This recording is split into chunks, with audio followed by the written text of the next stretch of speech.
नमस्कार, मैं हूँ राधा राणा और आप देख रहे हैं लाइव। आज हम बात करेंगे बिहार की राजनीति में मचे नए घमासान की, जो सीधे तौर पर चुनावी प्रक्रिया निष्पक्षता पर सवाल खड़ा करता है।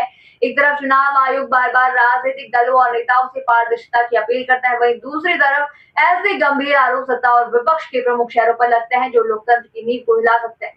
पूरा मामला तब शुरू हुआ जब पिछले वर्ष 18 अप्रैल को भारतीय सार्थक पार्टी के प्रदेश अध्यक्ष अधिवक्ता सुधीर कुमार ओझा ने मुख्य न्यायिक दंडाधिकारी की अदालत में एक परिवाद दायर किया। आरोप यह था कि मुकेश सैनी और उनकी पार्टी ने फर्जीवाड़ा और धोखाधड़ी के जरिए भारतीय सार्थक पार्टी के चुनाव चिन्ह नाम का दुरुपयोग किया है।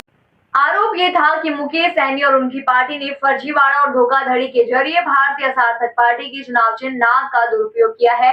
इस परिवाद की सुनवाई के बाद मुख्य न्यायिक दंडाधिकारी के अदालत ने इसे खारिज कर दिया था, लेकिन यही मामला खत्म नहीं हुआ। अधिवक्ता सुधीर कुमार ओझा ने इस फैसले के खिलाफ प्रधान जिला एवं सत्र न्यायाधीश की अदालत में रिवीजन वाद दायर किया, जिसे कोर्ट ने सुनवाई के लिए स्वीकार कर लिया। अब कोर्ट ने इन तीनों प्रमुख नेताओं मुकेश सैनी, संतोष सैनी और तेजस्वी यादव को नोटिस भेजकर स्पष्ट कर दिया है कि उन्हें अपना पक्ष रखना होगा। इस नोटिस के जारी होते ही बिहार की राजनीति में हलचल मच गई है। तेजस्वी यादव, जो पहले से ही कई राजनीतिक और सामाजिक मुद्दों में घिरे हुए हैं, अब एक और कानूनी जाल में फंसते दिख रहे हैं। वहीं मुकेश सहनी, जो खुद को पिछड़े वर्गों की आवाज बताते हैं और राजनीतिक रूप से खुद को दलित और अति पिछड़ों का प्रतिनिधि मानते हैं, उनके खिलाफ लगे इस तरह के गंभीर आरोप उनके राजनीतिक करियर पर सवाल खड़े कर सकते हैं। चुनाव चिन्ह किसी भी राजनीतिक दल के लिए पहचान का प्रतीक होता है।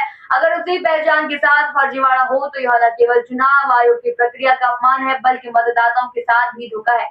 बिहार में पहले ही जातीय समीकरण, क्षेत्रीय राजनीतिक दलों की आपसी खींचातान और गठबंधनों की उठापटक चल रही है। ऐसे में यह विवाद आने वाले विधानसभा चुनाव में बड़ा मुद्दा बन सकता है, खासकर तब जब इस विवाद में राज्य की सबसे बड़ी विपक्षी पार्टी के नेता का नाम जुड़ जाए। तेजस्वी यादव पर लगे इस आरोप के राजनीतिक मायने क्या है होंगे, आने वाला वक्त ही बताएगा, लेकिन यह साफ है कि विरोधी दल इसे बड़ा हथियार बना सकते हैं। राजनीतिक गलियारों में अब यह चर्चा भी तेज हो गई है कि क्या यह सिर्फ एक कानूनी मामला है या इसके पीछे कोई राजनीतिक साजिश भी छिपी है। क्या यह मामला कुछ लोगों की लोकप्रियता को कम करने के लिए उछाला गया है या वाकई इसमें कुछ सच्चाई है।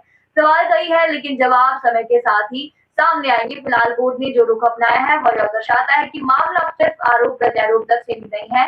कोर्ट का कहना है कि अगर 6 मई को ये नेता उपस्थित नहीं होते हैं तो फिर कानून अपना रास्ता खुद तय करेगा। यह बयान दिखाता है कि कोर्ट इस मामले को हल्के में नहीं ले रहा है और निष्पक्ष सुनवाई की ओर आगे बढ़ रहा है। राजनीति में आरोप लगना आम बात है, लेकिन जब मामला न्यायपालिका तक पहुंच जाए तो हर कदम सोच समझकर उठाना होता है। तेजस्वी यादव और मुकेश सहनी जैसे बड़े नामों के लिए कानूनी चुनौती राजनीतिक रूप से भी बहुत मायने रखती है। इस वक्त जब बिहार में विधानसभा चुनाव की तैयारियां शुरू हो रही हूँ, तब ऐसे मामले राजनीतिक समीकरणों को भी प्रभावित कर सकते हैं। अब देखने वाली बात होगी कि क्या तेजस्वी यादव और मुकेश सहनी कोर्ट के सामने पेश होकर अपने ऊपर लगे आरोपों का मजबूती से जवाब दे पाते हैं या यह मामला और भी पेचीदा रूप ले लेता है। आप क्या सोचते हैं इस पूरे मुद्दे पर? हमें कमेंट सेक्शन में जरूर बताइए और बने रहिए हिंदू लाइव के साथ ही चैनल को सब्सक्राइब करना ना भूलें और हमारे फेसबुक और वेबसाइट के साथ भी जरूर जुड़े।